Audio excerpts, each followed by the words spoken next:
Tac. D'ailleurs, si vous n'êtes pas abonné, n'hésitez pas à aller sur ma chaîne YouTube pour vous abonner. C'est carrément cool. Je vous mets le lien d'ailleurs. Et après, je reprends tout de suite sur les gilets jaunes du coup. Tac. Je vous mets le lien de ma chaîne. Et si vous n'êtes pas... follower sur Twitch, n'hésitez pas non plus. Donc du coup, je reprends. Donc là, voilà, on en était à un point des gilets jaunes où voilà, on essaie de modérer, on essaie de calmer, etc. Mais jusque-là, ça va encore. Mais alors, le mouvement, il commence à se radicaliser. Il se durcit, la colère, elle monte, les manifestations, elles sont de plus en plus violentes. Et là, il y a une peur qui naît chez les bourgeois. Et du coup, la condescendance, ça vire plutôt vers la haine de classe. Et là, il devient essentiel de disqualifier le mouvement par un peu tous les moyens. Donc là, je cite à nouveau des extraits de l'article d'Acrimed. Il y a dans le mouvement des Gilets jaunes, déplore Thomas Legrand, une incapacité à s'exprimer, une incapacité à hiérarchiser ses revendications, une incapacité à dire ce qu'ils veulent. Concernant Éric Drouet et Maxime Nicole, que Legrand identifie comme les leaders du mouvement, il dit « Leurs propos sont absolument débiles, ils sont incommentables. Moi je me penche sur leurs textes, sur ce qu'ils disent, et là il ne s'agit pas d'orthographe, il s'agit du contenu, c'est débile. » Fin de citation. Pour l'ancien dessinateur du Monde Xavier Gors, vous savez, c'est celui qui fait des petites caricatures avec il dessine des pingouins souvent comme personnages de caricature. Et donc là, il nous dit, il présente les gilets jaunes comme dépourvus de sens politique. Je cite, « Nous exigeons, et n'essayez pas de nous piéger en nous demandant quoi ?» fait-il dire à l'un d'entre eux. Hargneux, individualiste bête, troupeau d'abrutis, méchants et même nazis, un dessin représente un gilet jaune tatoué avec j'arriverai pas à lire la prononciation allemande, mais un slogan nazi. Et donc là, après, ça va encore plus loin dans les attaques et les disqualifications. On nous dit, il y en a qui disent des beaufs d'extrême droite aussi pour le journaliste de Libération Jean Quatremer, qui les dépeint comme factieux, à embastiller d'urgence, poujadiste, évidemment antisémite et homophobe. Et il y a Jean-Michel Apathy qui l'assure que dans ce mouvement des Gilets jaunes, je pense depuis le début qu'il y a une organisation souterraine cachée, il y a des tireurs de ficelles.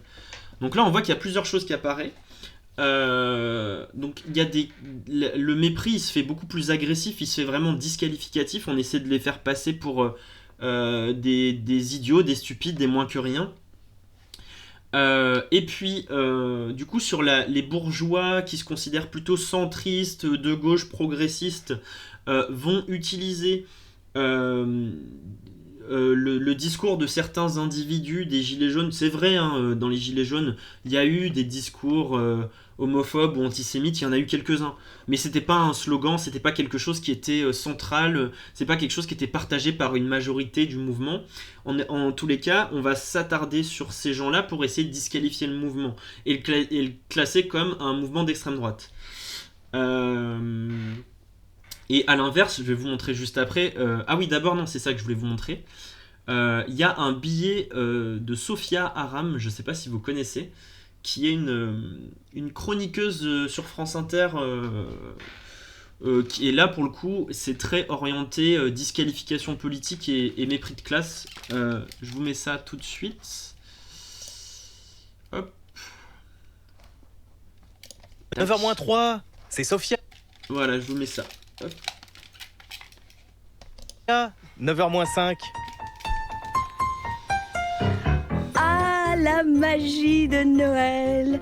Dès le début, quand j'ai vu les premiers gilets jaunes, quand j'ai vu qu'ils étaient soutenus par Le Pen, Mélenchon, Wauquiez, Philippot, Corbière, Ruffin et Asselineau, j'ai tout de suite compris qu'en plus de la magie de Noël, il y avait celle du gilet jaune lui-même. Parce que oui, le gilet jaune est magique. Franchement, s'il n'était pas magique, comment expliquez-vous que Vauquier ait troqué sa parka rouge pour du fluo?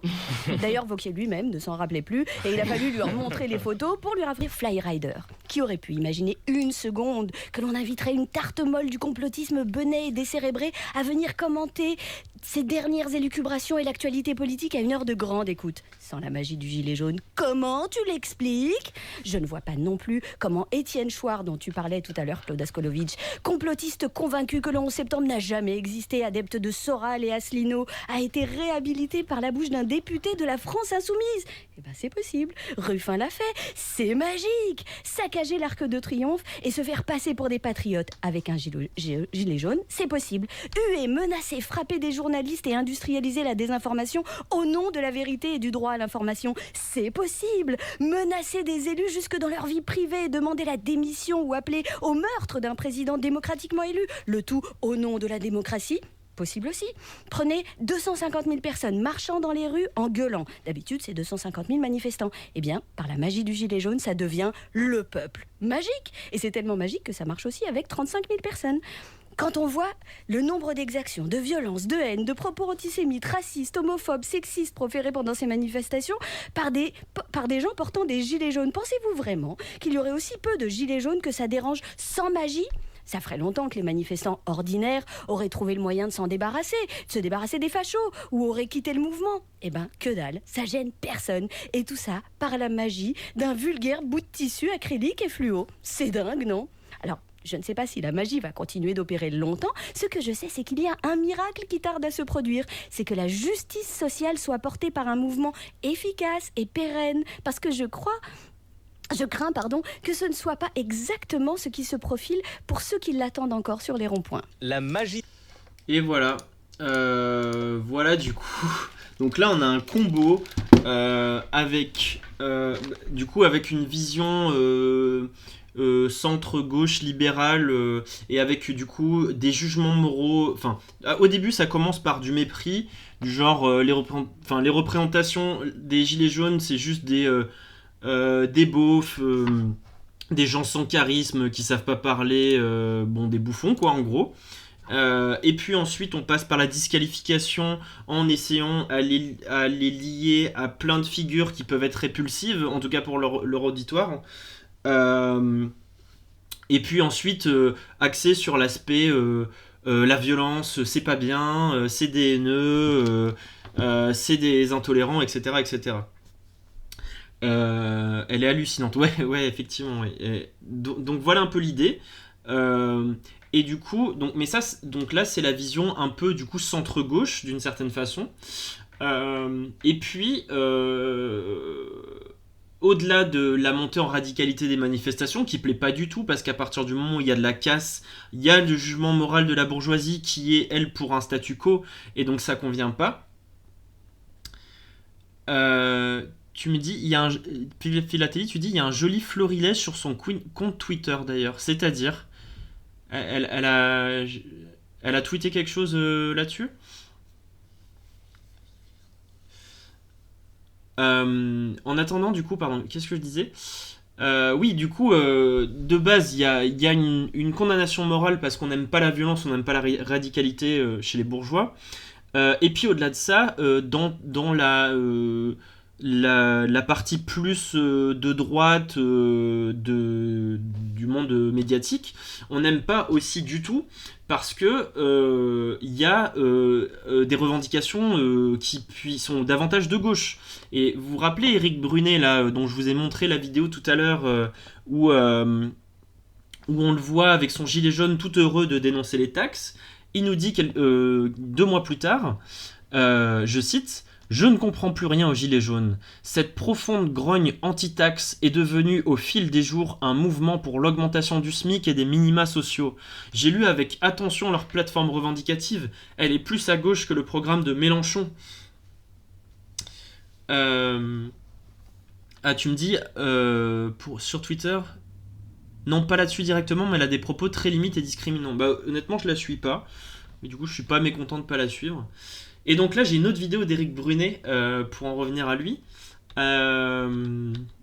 Où, en fait, du coup, vous vous rappelez, hein, juste ça, c'est quelques mois après la fois où il met son gilet jaune et où il est tout fier que enfin, pour une fois en France, il y ait un mouvement anti-taxe, etc. Et là, qu'est-ce qu'il nous dit ? Les gilets jaunes. C'est des aspirations, je le dis, mais soyons humbles, Non, mais c'est des aspirations de 300 000 personnes. Il y a 66 millions de Français qui ne sont jamais descendus dans la rue avec un gilet jaune et qui ont élu votre président, enfin Emmanuel Macron, celui que vous soutenez, comme président de la République. C'est cela qu'il faut satisfaire. C'est les réformes qu'on s'est engagé de faire devant ces gens-là qu'il faut faire. Halte à la schizophrénie. Bien sûr, les gilets jaunes, il faut les entendre. Bien sûr que ce grand débat, ça a du sens, mais au bout d'un moment, il ne va pas passer un an à aller se promener. Hier, on s'est endormi devant la télévision, devant BFM, en regardant Macron dans le Maine-et-Loire, devant des gamins de 12 ans. C'était intéressant, c'était même touchant. J'ai même eu un moment d'émotion quand ces enfants en parlaient du harcèlement à l'école, etc. Mais, blague à part, maintenant, il faut avancer, quoi. Non, mais on a l'impression... Bon, je coupe, mais on a vu l'essentiel, blague à part, quoi. Donc là, ce qui est quand même fou, c'est que quand, au début du mouvement, les gilets jaunes vont dans son sens, il appuie absolument pas sur leur faible représentativité et leur nombre. C'est vrai que ça n'a jamais été un mouvement populaire massif. Il n'y a jamais eu un nombre incroyable de manifestants.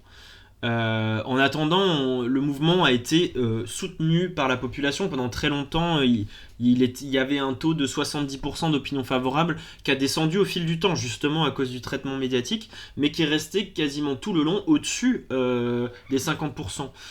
Mais là, lui, il va insister sur le fait que ces gens-là ne représentent personne à part eux-mêmes, parce qu'en fait, ils ne représentent pas ses idées à lui.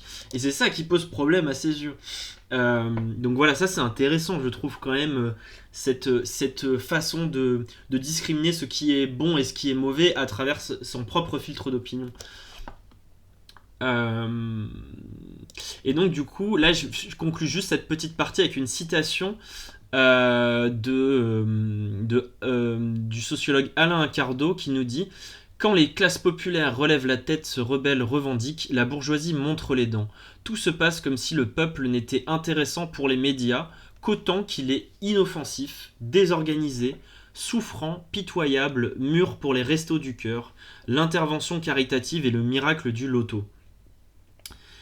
Voilà, donc on voit que, invisibles à la télévision ou à la radio, les classes populaires sont rappelées à l'ordre dès lors qu'elles ne s'y résignent plus. Méprisés sur tous les plateaux, leurs porte-paroles se font gronder quand ils cessent d'y faire de la figuration. Voilà, là c'est un peu l'idée pour conclure cette deuxième partie, de voir les projections qu'on en fait, les discours qu'on en tient sur les classes populaires, en gros. Un peu ça l'idée, quoi. Et du coup, pour finir, le dernier chapitre de ce soir, de cette émission, c'est consacré du coup aux filtres et aux freins à la parole populaire, c'est-à-dire là j'ai voulu m'intéresser à donc là on a vu que souvent ils ont peu de place dans les médias, enfin ils sont souvent peu invités, on en parle plus qu'on les fait parler. Mais du coup, de temps en temps, quand même, heureusement, il y a un peu de présence des milieux populaires dans les médias. Et ce qui m'intéressait, c'était de voir comment s'exerce cette prise de parole, en fait. À travers quel filtre, comment on l'organise. Et du coup, il y a plusieurs dispositifs, en fait, qui permettent de contrôler la parole. Parce qu'il faut bien comprendre que même quand les classes populaires participent à des interventions médiatiques, c'est toujours la bourgeoisie qui choisit le dispositif de prise de parole. Alors on en a plusieurs. Il y a des émissions qui se sont fait un peu la spécialité de faire l'appel des auditeurs. Par exemple, donc, on demande aux gens d'appeler pour donner leur avis sur tel ou tel sujet. Bon, qu'est-ce qui pose problème pour moi dans ce processus-là ? Déjà, il y a plein de gens qui appellent, mais il y a une présélection par un standard. Il y a déjà un premier filtre qui est passé. Parce que tous les gens qui appellent débarquent pas tout de suite à parler sur le plateau. On leur fait d'abord parler à un ou une standardiste qui leur demande un peu pourquoi ils appellent, etc. Et c'est elle qui détermine, ou lui qui détermine s'ils vont pouvoir passer à l'antenne et quand. Donc déjà, là, il y a un premier filtre qui est fait. Donc c'est-à-dire qu'on peut choisir éventuellement que ceux avec qui on a envie d'être d'accord. Deuxième chose, en plus, il y a une asymétrie entre le présentateur en studio et l'auditeur au téléphone. Parce que le présentateur, il a la possibilité de couper la parole très facilement. Ils sont pas l'un en face de l'autre physiquement. Donc en fait, c'est beaucoup plus facile de couvrir la parole au téléphone. On peut écourter l'appel en disant merci d'avoir appelé, on va passer au suivant, etc.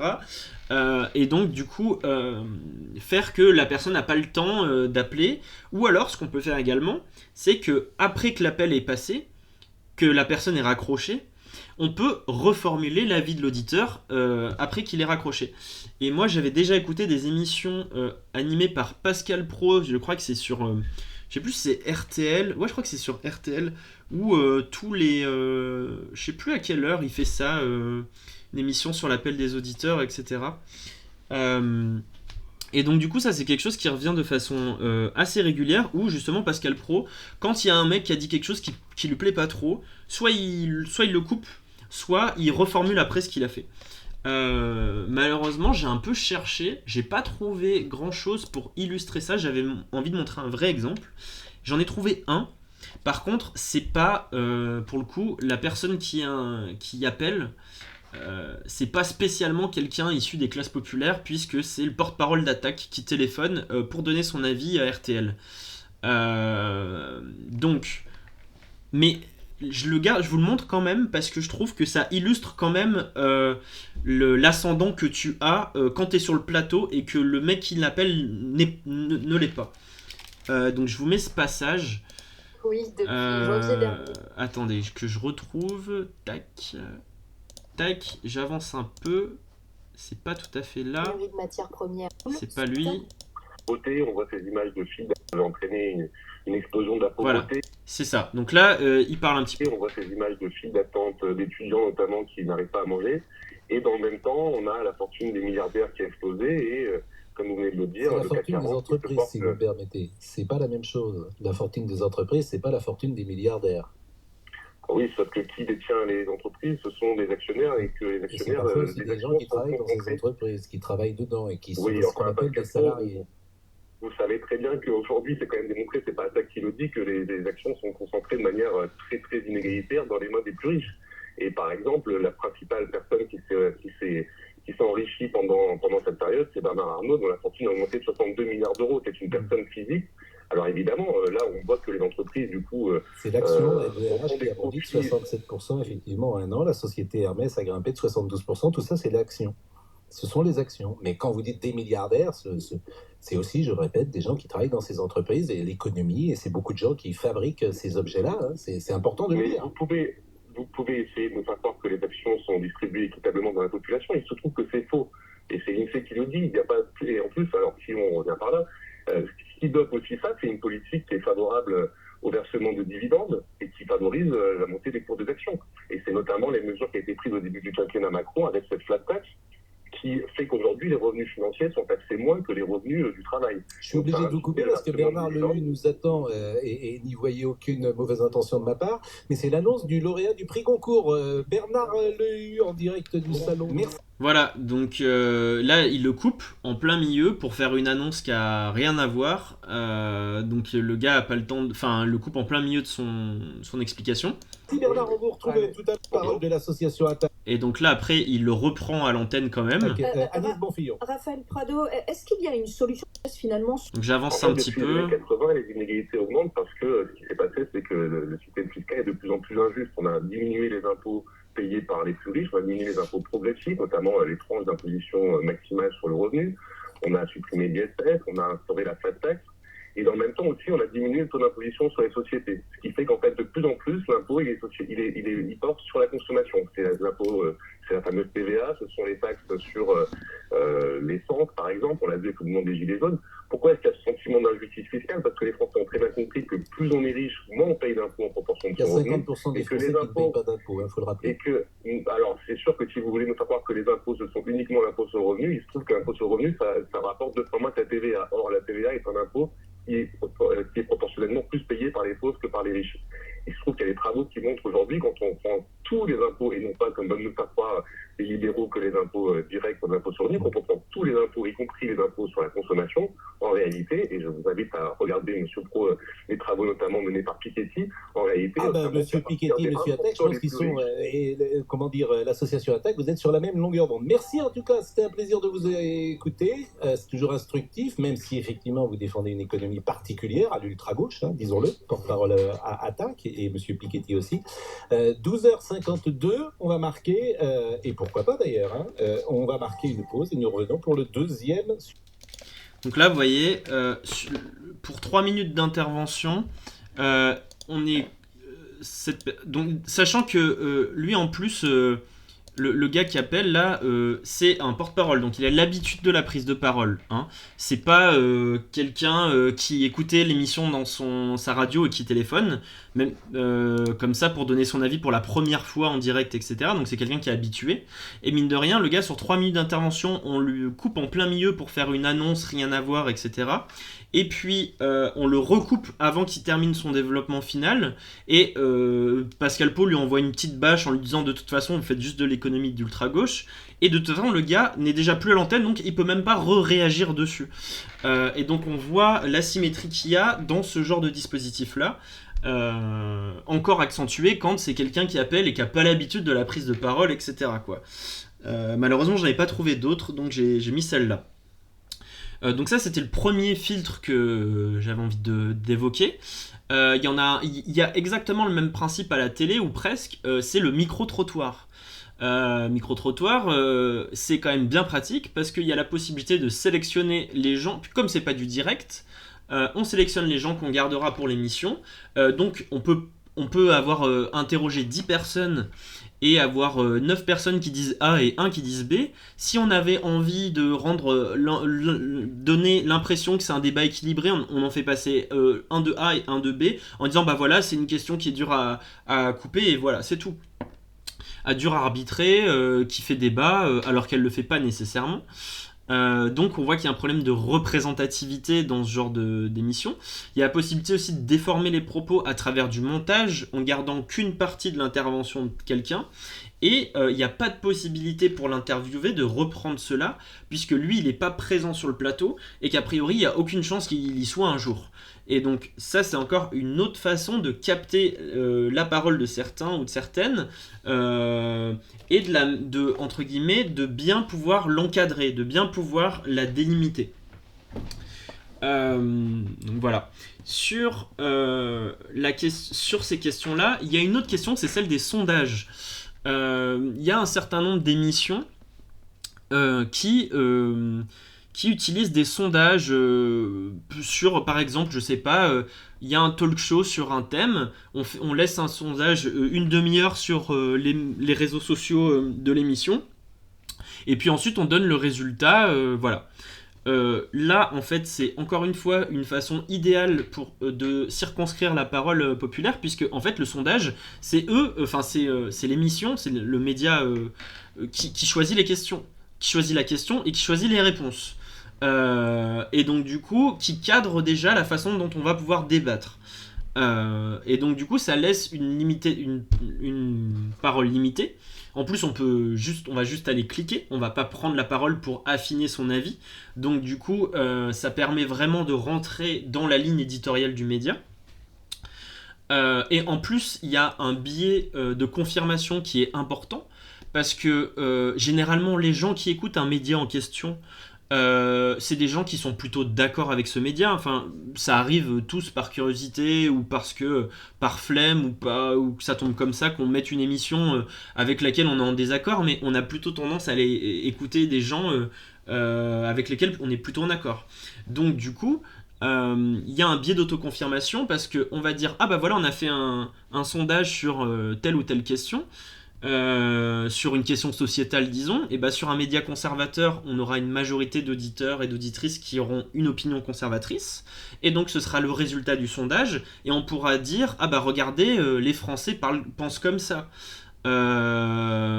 et du coup ça donne une vision biaisée de la population. de l'avis de la population. Au-delà de ça, on a aussi des sondages qui sont commandés par des médias ou qui sont commentés par des médias.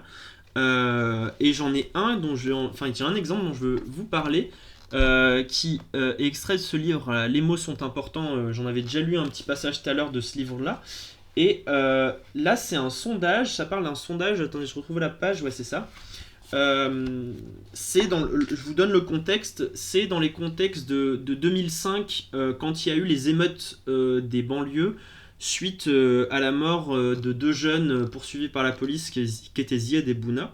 Donc il y avait eu des émeutes qui avaient été fortement médiatisées, avec encore une fois la vision de la banlieue dangereuse et violente, quoi.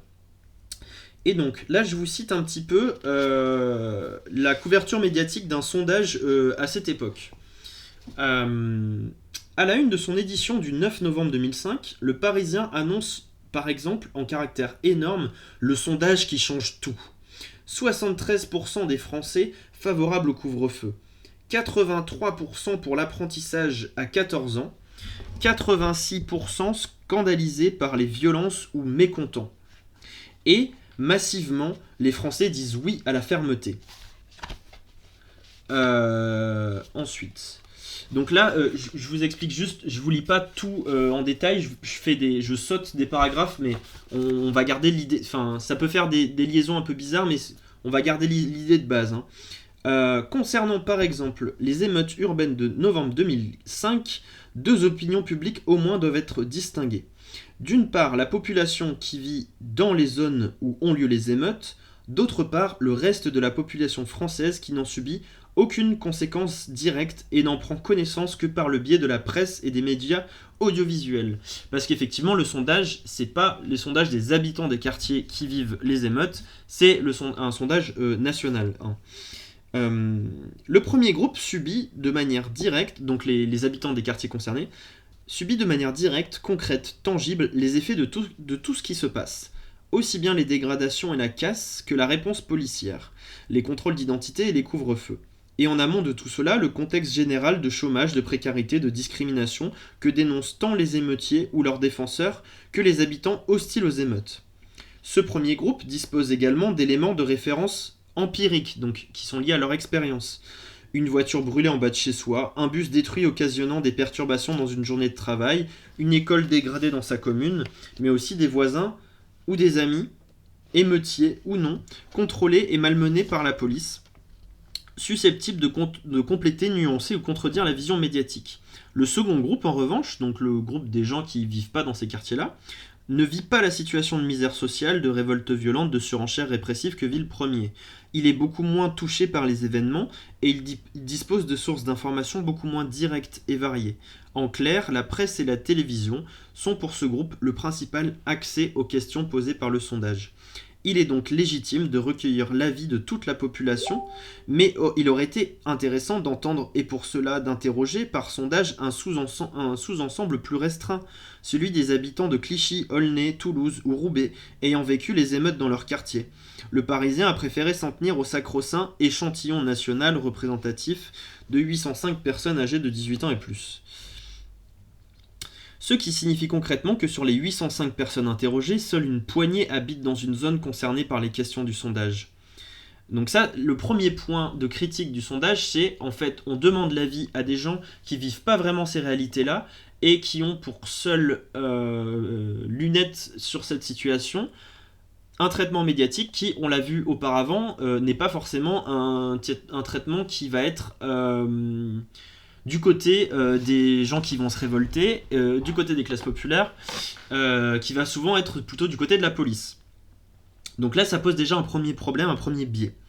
Ensuite, il y a une critique sur le flou des questions posées et le décalage entre ce qui a été demandé, ce qui a été répondu, et la manière dont ces réponses sont retranscrites et interprétées en une du Parisien. La première donnée... Pardon, je coupe Facebook, j'ai une notification.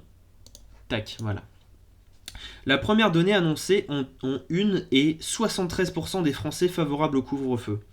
Or, il se trouve, quand on se réfère aux résultats complets, reproduit en page 3 que ce n'est pas au couvre-feu que 73% des sondés ont acquiescé, mais à l'autorisation donnée au préfet de recouvrir au couvre-feu. Cela revient au même, dira-t-on. Pas si sûr. La question posée présente le couvre-feu comme une possibilité, un recours, et non une mesure à mettre en œuvre immédiatement et sans condition.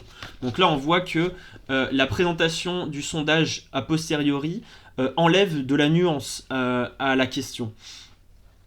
Il est donc possible qu'une partie des sondés ait répondu favorablement en répondant au sérieux les mots autorisation, en prenant au sérieux les mots autorisation et recourir, c'est-à-dire en considérant le couvre-feu comme une option possible dans un futur plus ou moins proche et plus ou moins probable au cas où la situation continuerait à se dégrader, sans être nécessairement favorable au couvre-feu ici et maintenant en l'état actuel. Le titre retenu en une fait pourtant comme si les 73% avaient tous acquiescé au couvre-feu en général, sans délai, condition ni limite. La seconde donnée annoncée en une est 83% pour l'apprentissage dès 14 ans. Là encore, la formulation de la une n'est pas de celle qui avait été proposée aux sondés. On peut en effet lire en page 3 que ce à quoi ont acquiescé 83% des sondés, ce n'est pas l'apprentissage à 14 ans, mais un énoncé beaucoup plus séduisant, conçu en des termes propres à attirer nombre de sans conviction.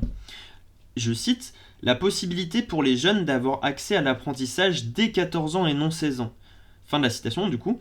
En d'autres termes, pour toutes les personnes qui connaissent mal les réalités de l'échec scolaire, de l'orientation précoce, de l'apprentissage et des perspectives professionnelles qu'il ouvre, ce qui ressort de cette proposition est la connotation positive des mots possibilité et accès. Ce sont de nouvelles opportunités, de nouvelles ouvertures, de nouveaux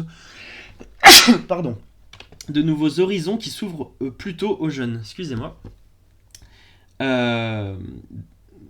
En gros, de manière totalement abstraite, sans que soit par exemple mentionné l'échec scolaire qui caractérise la quasi-totalité des jeunes en question. L'apprentissage est présenté comme un libre choix dont Dominique de Villepin, dans sa grande bonté, permet aux jeunes de bénéficier plus tôt. Donc là, encore une fois, il y a des qualificatifs qui sont orientés. On va mettre des adjectifs qualificatifs qui vont être positif pour quelque chose qui ne l'est pas forcément, et donc du coup pour pousser les gens à dire plutôt oui que plutôt non, et donc du coup à orienter le point de vue. Et là ils disent par exemple qu'on aurait pu faire une autre formulation: êtes-vous favorable ou opposé à la possibilité pour le système scolaire de se débarrasser plus vite des élèves en difficulté en les envoyant en apprentissage dès 14 ans et non 16 ans? Bah là, la formulation n'est pas la même. On propose ça comme quelque chose de négatif, en disant qu'on se débarrasse des élèves en difficulté. Ou alors, il propose encore un truc alternatif. Face à l'échec scolaire en collège, quelles mesures préconisez-vous? Débloquer des moyens importants pour assurer aux collégiens en difficulté un soutien individualisé, ou sélectionner dès 14 ans les élèves qui poursuivent leur scolarité au collège en envoyant les élèves en difficulté en apprentissage dès 14 ans. Sans doute, le score de 83% n'aurait-il pas été atteint. Et donc on se rend vraiment compte que dans les sondages, la manière d'orienter la question et les questions et les réponses qu'on propose, ça permet d'avoir quelque chose de vraiment très délimité et d'aller dans le sens qu'on veut aller. Bref, c'est encore un peu long, mais en gros l'idée c'est à peu près ça. Et d'ailleurs, ils expliquent même que là, ils mettent en avant les résultats au sondage qui valorisent plutôt un aspect répressif chez la population, alors qu'il y avait aussi dans le sondage une autre question sur la dénonciation des conditions sociales et la nécessité de faire intervenir, de mettre plus de moyens justement dans les associations et dans les collectivités territoriales, etc. Et ça, cette question qui a obtenu un fort taux d'adhésion, elle n'a pas été mise en avant dans le Parisien, alors que pourtant elle était présente dans le sondage. Donc on voit bien qu'on choisit, on fait des effets de cadrage à travers ces trucs-là, en gros. Je vais pas aller plus loin là-dessus, hein, je pense que l'idée, elle est claire. Parmi les autres filtres, il y a le casting, en fait. C'est-à-dire que on va choisir, quand on fait intervenir des classes populaires dans les médias, on les choisit quand même. On les choisit avec deux critères, principalement. Il y a quand même l'idée de proximité idéologique. Typiquement, l'émission Les Grandes Gueules sur RMC, je crois que c'est RMC, hein, il me semble, ou BFM, je sais plus. Non, je crois que c'est RMC. l'émission Les Grandes Gueules, eux, ils ont pour habitude de faire intervenir des classes populaires, enfin des classes populaires, bah, en tout cas des gens qui font pas partie de la bourgeoisie, des classes moyennes, des classes populaires, avec des métiers, des orientations différentes, etc. Mais en fait, il y a quand même il y a quand même un fort axe de personnes avec des idées assez conservatrices qui sont choisies dans cette émission-là. Et ils avaient choisi quand même un mec vraiment avec un discours social très engagé et tout, c'était Anas Kazib parce qu'il était syndicaliste et cheminot, et ils ont fini par le virer au final. Donc là, il y a quand même aussi une présélection qui est faite en termes idéologiques pour que ça colle avec la chaîne. Et puis, il y a aussi une présélection qui est faite pour voir si la personne, elle maîtrise les codes sociaux. Par exemple, il y avait un témoignage de Philippe Poutou qui nous dit que la plupart du temps, je cite, c'est Olivier Besancenot qui est invité, pour parler en tant que représentant du MPA, hein, je veux dire, qui est invité, que ce soit sur BFM TV, ITV, iTélé ou sur les radios, etc. Depuis quelques semaines, nous proposions à nouveau que ce soit moi qui participe aux émissions en tant que candidat à la prochaine présidentielle, mais aussi en tant que porte-parole du parti, histoire de montrer un autre visage du NPA. Parfois, les télévisions acceptent, mais c'est rare. On nous répond souvent « C'est promis, on invitera Poutou la prochaine fois. » Et puis la fois suivante, c'est encore Olivier. Tous agissent de la même manière. Avec Olivier, les médias ont une personnalité qui parle bien, qui fait le buzz, qui est appréciée, qui a les qualités requises pour passer à la télé. Et ça, c'est un truc qu'on se rend compte souvent, c'est que même au sein des mouvements sociaux, des mouvements qui sont censés représenter les classes populaires, etc., ceux qui sont choisis pour intervenir dans les médias, c'est ceux qui parlent, qui maîtrisent le même registre de langage et les mêmes codes que la bourgeoisie.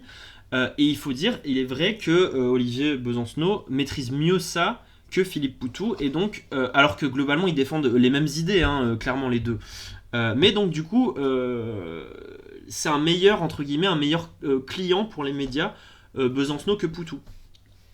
Il y a un autre exemple qui est assez marquant, par exemple dans la pendant le mouvement des Gilets jaunes, il y a eu tout un tas de porte-parole qui sont venus au début sur les plateaux, et puis il y en a qui ont assez vite disparu, tandis qu'il y en a qui sont restés longtemps, qui ont été réinvités, et notamment il y en a un, c'est François Boulot, qui est beaucoup passé. Vous savez, c'est un mec assez grand, avec des fins et des petites lunettes rectangulaires. Et François Boulot, pourquoi? Je vous le montre au cas où vous avez peut-être déjà vu dans des émissions. En fait, François Boulot, c'est un gilet jaune, oui, mais lui, il n'est pas spécialement des classes populaires, c'est un avocat. Et il parle bien, il parle comme un avocat, il a un registre de langage étendu, plus étendu peut-être que d'autres. Et donc, il parle comme les bourgeois, il a la même façon de s'exprimer. Et donc, là, je vous mets la photo, juste pour voir si vous voyez qui c'était. Tac, c'est lui là. Et donc, on le réinvite plus facilement. À la télé que d'autres, tout simplement. Et donc, hop, une autre. Pour revenir sur la question de Philippe Poutou, Philippe Poutou, c'est un bon exemple parce que donc lui, il a déjà ce premier filtre là qui est de casting, et que des fois en fait on l'invite pas nécessairement parce que justement on trouve qu'il parle pas très très bien et qu'on préfère prendre quelqu'un qui parle plus bourgeois, qui parle plus propre, etc. Et quand il est invité, il subit une autre forme je trouve, de filtre, en tout cas de frein à la parole populaire. C'est en gros la violence symbolique et le mépris de classe. C'est-à-dire que quand on est des classes populaires, on n'est pas tout à fait considéré pareil que les autres, on n'est pas considéré comme un interlocuteur aussi légitime que les autres. Et là, il y avait un exemple qui était marquant, c'était pendant la campagne de 2017, c'était 2 mois avant les élections. Donc il passe sur France 2 à l'émission de Ruquier. Là on est à l'époque où il y a un temps de parole, hein, donc il est invité, c'est pas par hasard déjà qu'il est invité, c'est qu'il est obligé de faire des plateaux. Il y a quand même une surveillance du CSA là-dessus. Donc on l'invite, et on va voir aussi comment on le perçoit et comment on le considère, comment on lui parle, etc. Voilà, que cette élection-là, si avec... C'est juste un tout petit peu plus loin. Voilà. Là, il y a première question. à interdire les licenciements. Comment on interdit à un patron les licenciements Attends, je reviens juste chômage, un petit peu vous en arrière. 4 minutes pour formuler cette question et lui laisser la possibilité d'y répondre. Alors, bon, là, c'est pas un exemple de mépris comme j'ai pu en montrer d'autres où il y avait vraiment des disqualificatifs et des propos désobligeants sur les classes populaires. Mais là, quand même, en fait, c'est quand même particulier cette scène parce que là, il est interviewé en tant que candidat à la présidentielle. Est-ce que vous pensez une seule seconde que si ça avait été Macron, Fillon, Mélenchon, Le Pen en face, on aurait rigolé de la sorte aussi longtemps, il y aurait ce malaise là qui se serait installé? Jamais en fait, parce qu'on considérait que c'est des interlocuteurs qui sont respectables et qu'il faut être sérieux. Et là il y a ce type là qui entre guillemets qui détonne, qui fait pas partie de leur milieu, qui visiblement n'a pas le droit à la même considération et au même respect, et en plus on lui pose une question, je pense au fond d'eux ça les fait marrer, enfin ça c'est une interprétation bon qui est très subjective, hein. C'est peut-être pas ça du tout, mais quand même on est mort de rire sur une question que eux vont pas trop être affectés, qui est en fait la précarisation de plein de gens à travers les contrats courts, le fait de pouvoir être viré facilement, etc., etc. Alors que eux, ils ont de toute façon des profils où ils ont une très grosse employabilité avec des très bons salaires, et que au pire s'ils sont licenciés, c'est juste une humiliation entre guillemets, mais il y a pas de conséquences sociales dramatiques derrière puisqu'ils vont retrouver du boulot et que de toute façon ils ont assez de sous de côté. Mais voilà, en tout cas, il n'y a pas le même sérieux qui est accordé à ça. Et donc cette espèce de mépris de classe qu'il y a, qui se... Pardon, je cherche... Voilà.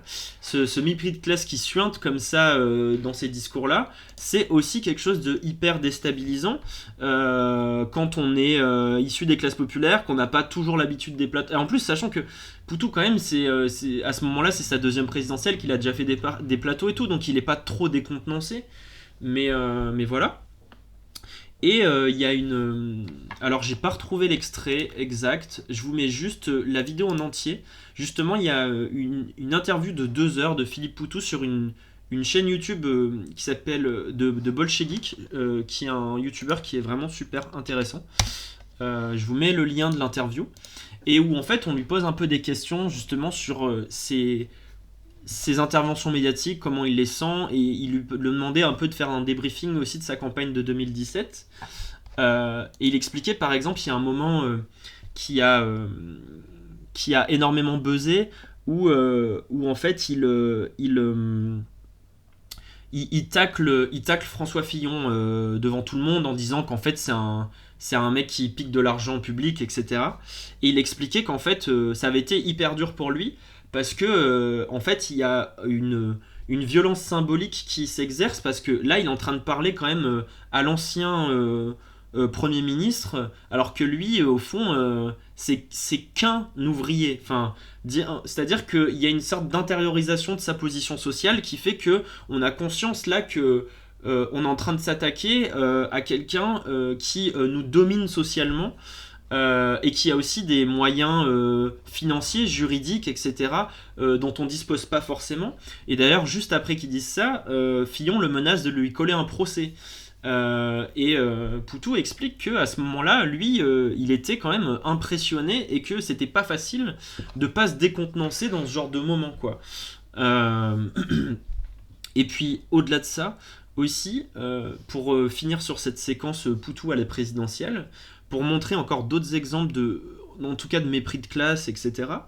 Il y a plusieurs commentateurs politiques qui ont fait le débrief de la soirée politique, du grand débat, etc. Et qui insistaient sur le fait que Poutou, il avait pas de cravate, que quand même ça faisait pas très sérieux. Il y avait Marion Maréchal Le Pen qui avait même dit qu'il était venu habillé en pyjama. Donc en fait, quand vous entendez des propos comme ça, un peu dégradants, un peu disqualifiants, c'est d'autant plus dur, je pense, d'y retourner après sur les plateaux quand on a été renvoyé à ça, quoi. Donc voilà, il y a quand même quelque chose comme l'éthos populaire, c'est quelque chose qui fait tâche chez les bourgeois, et que en fait on se sent vite mal à l'aise, quoi. On se sent vite pas à sa place.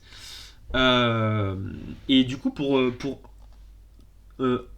continuer un tout petit peu là-dessus, et en fait je pense que ça va être un peu la conclusion du live. Je vais pas tarder à arrêter de stream après ça. J'ai un dernier passage d'article qui est assez long à vous lire. Je l'ai réduit. Encore une fois, j'ai pris que certains paragraphes. Je vous ai pas tout pris parce que ce serait un peu long. Et juste je reprends le lien pour vous. Je le trouve pas. Bon, c'est un article que j'ai pris sur un média en ligne qui s'appelle Frustration. Et en gros, c'est le rédacteur en chef de ce magazine qui s'appelle Nicolas Framont et qui lui vient d'un milieu populaire et il s'est extrait de sa classe maintenant, puisqu'il a fait des études de sociologie. Il a eu un doctorat même en sociologie, je crois. Et donc et il écrit dans un certes petit média, mais un média en ligne de gauche. Et du coup, en sa qualité de sociologue qui a un peu touché aux questions sociales, etc. et tout ça, il a été invité plusieurs fois sur des plateaux télé, etc. Et il explique comment ça se passe dans les coulisses, sur le plateau, etc. et son ressenti. Parce que même, et ça c'est un truc qui revient souvent dans les parcours dans les récits des transfuges de classe, donc des gens qui viennent de milieux populaires et qui se sont élevés socialement, on se sent jamais tout à fait à la même hauteur que des gens qui sont nés dans la bourgeoisie et qui en maîtrisent les codes à la perfection, etc. On se sent toujours un petit peu en décalage avec tout ça. Et du coup là je vous lis justement son récit de ces expériences-là, et je trouve que c'est hyper intéressant là-dessus. Alors je vous lis. Donc là ça commence par la partie les coulisses, quoi, le avant émission. Si vous n'êtes pas un expert professionnel rompu au petit cérémonial de la télévision en direct, vos problèmes commencent déjà quand vous montez dans le taxi que la production vous a envoyé. Par réflexe, vous acceptez. Les transports en commun étant ce qu'ils sont et les émissions le plus souvent en direct, le retard n'est pas envisageable. De plus, vous faites ça gratuitement, alors ça vaut bien un trajet gratuit en tacos, merde. Le voyage en taxi vous plonge dans l'univers ouaté de la bourgeoisie télévisuelle. Vous passez directement de chez vous au studio de l'émission, et votre seul contact socialement éloigné de vous sera le chauffeur. Ce qui explique d'ailleurs pourquoi nombre de journalistes et experts des plateaux télé citent la vie de leur taxi ou VTC pour appuyer leurs propos. Ils sont sans doute les seuls travailleurs à qui ils ont parlé dans la journée. Et voilà, il y a aussi le côté de tu sors pas de ton environnement social, parce que si tu prends le métro, les transports en commun, tu croises plein de gens différents. Là en fait tu sors de chez toi, tu prends le taxi et t'arrives directement dans les plateaux. Alors il se trouve que Nicolas Flamont, lui, il vit pas dans un quartier chic, etc. Mais les gens qui travaillent habituellement sur ces chaînes, qui interviennent, si. Donc en fait il passe d'un quartier chic à un autre quartier chic seulement à travers un taxi. Donc là il y a déjà une première chose qui rentre en compte sur le biais, le manque justement d'accès aux réalités sociales d'autres classes pour les bourgeois. Après, donc je continue. Après cet intermède luxueux et calme, l'arrivée dans les studios relève de l'épreuve de force sociologique quand vous ne faites pas partie de ce monde. Tout d'abord, il faut savoir que l'immense majorité des sièges de télévision et radio se situent dans l'ouest de la capitale, c'est-à-dire dans le 16e arrondissement. Radio France, le 15e, France Télévisions, Boulogne-Billancourt, TF1. Tout est situé dans les quartiers les plus riches de la région parisienne. Autant dire que si vous arrivez à pied, gueux que vous êtes, le choc sera rude. Vous comprenez d'office, au milieu des costumes, des tailleurs et de quelques baskets blanches, qu'on ne rêve pas ici de justice sociale. Ça pose aussi le côté, la puissance symbolique de ces milieux-là, qui peut paraître un peu écrasant quand on n'a pas l'habitude aussi, quoi. Pour ma part, en général, c'est une productrice enjouée qui vient me chercher dans le hall. Elle vous annonce l'arrivée imminente des autres invités et vous invite à passer au maquillage sans attendre. Car oui, tout le monde est maquillé à la télévision. En quelques minutes, vous ressemblez au présentateur irréel de BFM TV. C'est le moment ego boost de la soirée. On n'imagine pas comme le fond de teint télé peut faire des miracles, faire disparaître vos cernes, vos insomnies, mais pas votre stress, qui se précise à mesure que l'heure de l'entrée au plateau arrive. Frénétiquement, vous consultez votre note, vos notes, tel un élève de 3e avant l'interro de maths. Les premières années, je me rendais à ces émissions avec un grand cahier où j'avais pris des notes, entouré de grands chiffres chocs, un stylo, quelques articles imprimés sur les sujets abordés. C'est une habitude que l'on finit par perdre. Dans le petit salon attenant au studio, aucun des 3 invités avec qui je vais débattre n'a de notes. Chacun vient les mains dans les poches, et durant le temps qui nous sépare de l'émission, pas grand monde n'évoque les sujets qui sont abordés. C'est sur quoi déjà ? Demande régulièrement un éditorialiste de droite, invité récurrent des Informés. Bon là c'est un pic quand même sur le fait qu'il y a une certaine forme d'amateurisme chez ces gens-là qui viennent parler d'une émission où ils savent même plus de quoi c'est, mais ça montre aussi leur détachement comparé au stress de celui qui n'a pas l'habitude de cet exercice et qui a peur de bredouiller, qui a peur de pas savoir ce qu'il va dire. Et donc là, tu es face à quelqu'un qui est tout en décontraction et qui est serein à l'idée de débattre alors qu'il sait même plus très précisément sur quoi on va débattre, quoi. Montrer aussi qu'il y a des gens qui sont habitués à ça et qui ils sont là et que forcément ça peut être impressionnant aussi d'une certaine manière. Autour d'un petit café, vos adversaires, politologues de Sciences Po, rédacteurs en chef de Challenge, journalistes au Figaro, se racontent leurs vacances. Ils s'apostrophent joyeusement car ils se voient presque tous les jours, parfois 2 fois dans la journée sur un plateau différent. Durant ce moment de gêne, vous avez tout le loisir de constater que vos chaussures sont élimées et sales et que les souliers à 600 € de vos adversaires brillent comme une Audi neuve. J'ai d'ailleurs fini par comprendre que les bourgeois avaient au moins 15 paires de chaussures.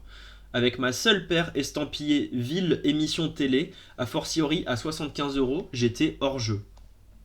Donc là aussi l'idée de pas faire partie de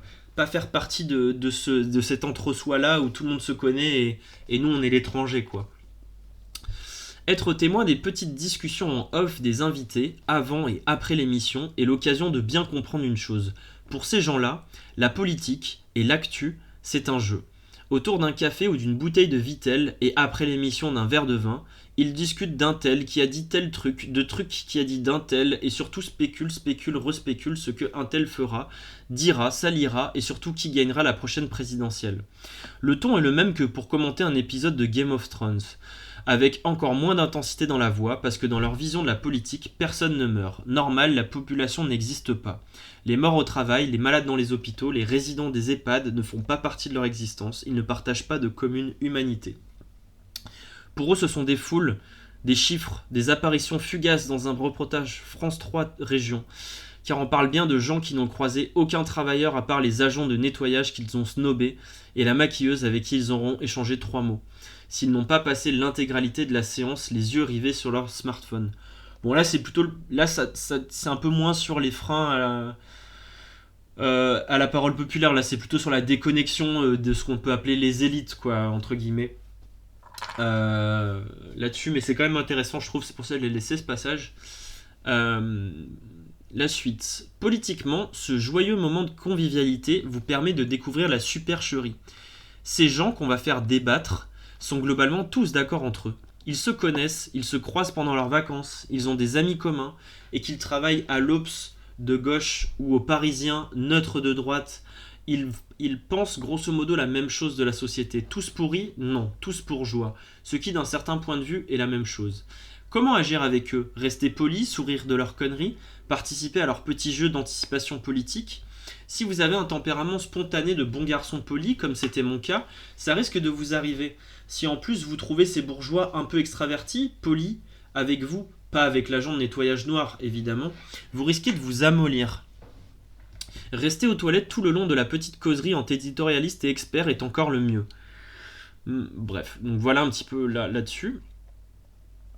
Donc là c'était les coulisses, maintenant on passe au temps du débat.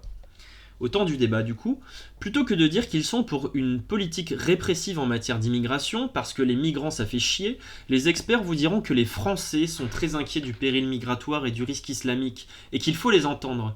Si les Français ne jouent pas le bon rôle, par exemple, en s'opposant majoritairement à une réforme des retraites, il faudra leur opposer la raison, et dire que les Français doivent entendre la vérité, qui est qu'il faut travailler plus longtemps. Bref, vous qui n'avez rien demandé, sachez que dès qu'ils peuvent, ces gens vous mobilisent pour appuyer des idées qui sont pourtant les leurs. Donc ça, pareil, je l'ai gardé cet article, enfin ce petit passage, parce que ça rappelle des parties précédentes de l'émission où justement je mettais le fait que on invoque la parole des gens, enfin du peuple, ou des classes populaires, ou des Français, quand on veut, et de la façon qu'on veut. Soit pour dire quand ils sont dans notre sens c'est bien, quand ils le sont pas c'est qu'ils ont pas compris, hein, c'est un peu ça l'idée quoi. C'est un débat très politique, mais il faut faire comme si c'était un débat très technique. C'est le principe même de toute idéologie. Plutôt que de faire comme si votre position en était une, vous faites comme si elle était un principe de réalité, le résultat d'une étude ou ce que disent les sondages. Bref, n'assumez jamais que c'est vous. Jean-Louis Dugontier, éditorialiste au Parisien, l'Obs, Le Figaro, qui voulait la fin de l'ISF, donc l'impôt sur la fortune, mais bien les études ou les Français qui savent bien que. Le réflexe de survie est de s'adapter à cette logique commune et de devenir alors un contre-expert, ce qui n'est pas difficile puisque ces gens n'ont que leurs préjugés, approximations et fausses informations. Sauf qu'en rentrant dans leur jeu, vous devenez nécessairement moins offensif et moins percutant. Donc là, on voit aussi que il faut saisir une partie de leur code, et ce qui permet d'être un peu moins facile à être dans un discours subversif aussi. Pourquoi tu prends l'accent bourgeois quand tu passes à la télé ? Cette question taquine posée il y a quelques mois par mon ami Benoît a de quoi m'ébranler. Et pourtant, je sens bien qu'à jouer le sociologue méthodique qui contredit les méchants libéraux en s'habillant comme eux, mais en plus mal, je perds un peu de ma personnalité au profit de la leur. Récemment, sur Mediapart, j'ai enfin dit « Je ne sais pas ce que pense le français, mais moi c'est ça que je pense », rompant avec la posture en vigueur. Ça fait un bien fou, et je parle ainsi comme je parle dans ma vraie vie, sans accent bourgeois. Mais en le faisant, je m'extrais aussi complètement du petit collectif de professionnels qui se trouve autour de moi, au risque de décrocher du débat. Donc là, on voit, voilà, pour rester dedans, pour rester dans le truc, on est obligé d'adapter les codes qui vont avec, quoi. En somme, tout est fait pour que les personnes physiques et matérielles autour de la table qui ont des intérêts financiers, des convictions politiques et une appartenance de classe soient gommées. C'est une règle tacite du jeu auquel vous assistez et tout contrevenant s'expose à des sanctions. C'est ce qui m'a valu un clash télé, mémorable avec l'acteur et réalisateur Mathieu Kassovitz sur le plateau de Frédéric Tadei. Jugeant écœurant le spectacle de cette personnalité du showbiz se livrant à une succession de reproches et de leçons de lutte aux gilets jaunes, je lui ai dit que si ça se trouve, il payait l'ISF avant sa suppression et qu'il était donc mal placé pour juger la pertinence revendicative du mouvement social. Oui, c'est-à-dire, en guillemets, il lui rappelle de, entre guillemets, pour qui tu es à donner des conseils à des gens dont tu ne partages aucune réalité et tu ne partages pas les intérêts d'une certaine manière. La rage dans laquelle cette phrase l'a alors mis en dit long sur cette règle simple, ne jamais évoquer les intérêts matériels de vos interlocuteurs. En France, lors d'un débat télé, il faut toujours faire comme si les personnes autour de la table étaient des observateurs désintéressés de la vie publique, qui n'ont pas plus de goût ou d'intérêt pour une présidence Macron que pour une présidence Mélenchon, ce qui est évidemment entièrement faux. Effectivement, il y a la bourgeoisie, ils ont des intérêts de classe, mais ils les revendiquent jamais. Ou quasiment jamais. C'est très rare qu'ils vont assumer ça en fait. Les producteurs cherchent des bons clients, c'est-à-dire des gens capables de parler vite et bien et éventuellement de mettre un peu d'ambiance. Clairement, on me faisait venir pour pimenter le débat. J'étais le sextoy que ces bourgeois à la vie sexuelle routinière s'offraient de temps en temps pour se faire peur quand le mot justice sociale était lâché. Le plus souvent, c'est le plateau tout entier qui exprime sa réprobation sur le moment. Raclement de gorge, soupir, regard méprisant, rire le plus souvent. J'ai eu droit de systématiques « jeune homme, mon jeune ami » de la part d'éditorialistes chevronnés. Et ce même après avoir passé le cap fatidique de la trentaine. Donc là, il y a encore le côté mépris pour jeter du discrédit, quoi. L'animatrice ou l'animateur reste le véritable arbitre de la respectabilité du débat. Quand vous dites quelque chose qui reste dans les bonnes convenances du débat bourgeois, il vous relancera avec chaleur. Si vous vous écartez de ces règles, que vous défendez l'abstention, que vous parlez de propriété et de patronat, il ne vous relancera tout simplement pas, ou vous coupera carrément pour passer la parole à un autre intervenant. Game over. Votre message restera suspendu dans les limbes du flux télévisuel et disparaîtra à jamais. Jouer ce jeu-là nécessite des conditions matérielles en préalable, vivre en région parisienne ou se rendre à Paris régulièrement et donc être en mesure de se payer un billet de TGV, pardon, de Inouï. Occupez un emploi avec une liberté horaire qui ne soit ni physique ni trop fatigant. Il faut pouvoir vous libérer à 17h, filer chez vous, vous changer. Si vous avez le trac, votre journée sera fichue et votre nuit passée à ressasser les arguments que vous n'aurez pas sortis sera mauvaise. Oubliez également votre soirée avec votre ami, amant, amante, amoureux, amoureuse. Revenir chez soi survolté, trop maquillé, en colère de n'avoir pu caser que quelques banalités. Social-démocrate n'est pas le gage d'un moment de qualité, je vous le garantis. Quelles sont les professions des gens qui excellent dans les émissions de débat ? Rédacteur en chef, journaliste, politicien, employé d'un institut de sondage universitaire, salarié d'un parti politique, etc. Ce sont des professions concentrées en région parisienne qui ne comportent pas de travail manuel où l'on dispose d'une liberté horaire. Et voilà, et là c'est une des dernières freins, entre guillemets, à l'effraction des classes populaires dans les médias, c'est que pour ces trucs-là, effectivement, en plus, souvent, t'es appelé la veille ou le jour même pour intervenir dans l'émission. Donc, il faut que tu sois disponible. Donc, en fait, si ton boulot t'en empêche, tu ne peux pas. Alors que dans les professions intellectuelles comme ça, c'est peut-être parfois plus facile de gérer son agenda. Que si tu n'habites pas à Paris, il faut aussi concevoir le temps de trajet. Donc voilà, tout ça c'est aussi des faits que ça s'adapte plus facilement à un certain mode de vie d'une bourgeoisie, quoi. Donc voilà un peu l'article. Voilà, je vous en ai déjà lu une bonne partie. Voilà, je trouve que c'est un bon média qui écrit cet article. C'est donc Frustration Magazine. Je vous mets le lien de. C'est un site en ligne en fait. Qui fait quelque chose de plutôt sympa, je trouve, qui parle beaucoup justement de questions de classe sociale, etc. Donc voilà, hop, je vous ai mis le lien. Et du coup avec ça on va arriver à la fin de l'émission. Ça fait déjà 3 heures de stream, je commence à être un petit peu fatigué, puis j'ai l'impression d'avoir un peu fait le tour, enfin on peut toujours raconter plus de choses, mais d'avoir fait un peu le tour du sujet. Avec ça j'espère que ça vous a plu, que vous avez appris des trucs, que vous avez passé des bons moments. Si vous avez des questions, des choses à rajouter, n'hésitez pas. Merci pour toutes les références. Bah, de rien. Ouais, j'essaye aussi de vous... Parce que, évidemment, les émissions que je fais, ça vient pas juste de ma tête à moi. C'est basé sur plein de trucs, donc j'essaie de vous partager ça au max. Voilà. Juste avant de partir, je vous souhaite... je vous propose de vous abonner à mes différents réseaux sociaux si c'est pas encore le cas, sur YouTube, sur Facebook, sur Twitter. Vous avez en fait le lien, j'ai rajouté le lien directement dans ma bio Twitch, donc juste en dessous de l'écran, normalement vous pouvez cliquer dessus, donc vous avez tout. Voilà, donc n'hésitez pas à follow si ça vous a plu, pour être au courant des prochaines vidéos, des prochaines soirées de stream, les thèmes, tout ça. Et puis voilà, rendez-vous la semaine prochaine, probablement mardi soir aussi, je pense, pas sûr encore, je mettrai sur un message sur Facebook et Twitter pour prévenir. Je sais pas encore sur quel sujet non plus, je vais voir. Bref, voilà. Bonne soirée et puis gros bisous à tout le monde. Ciao ciao. Merci de m'avoir suivi.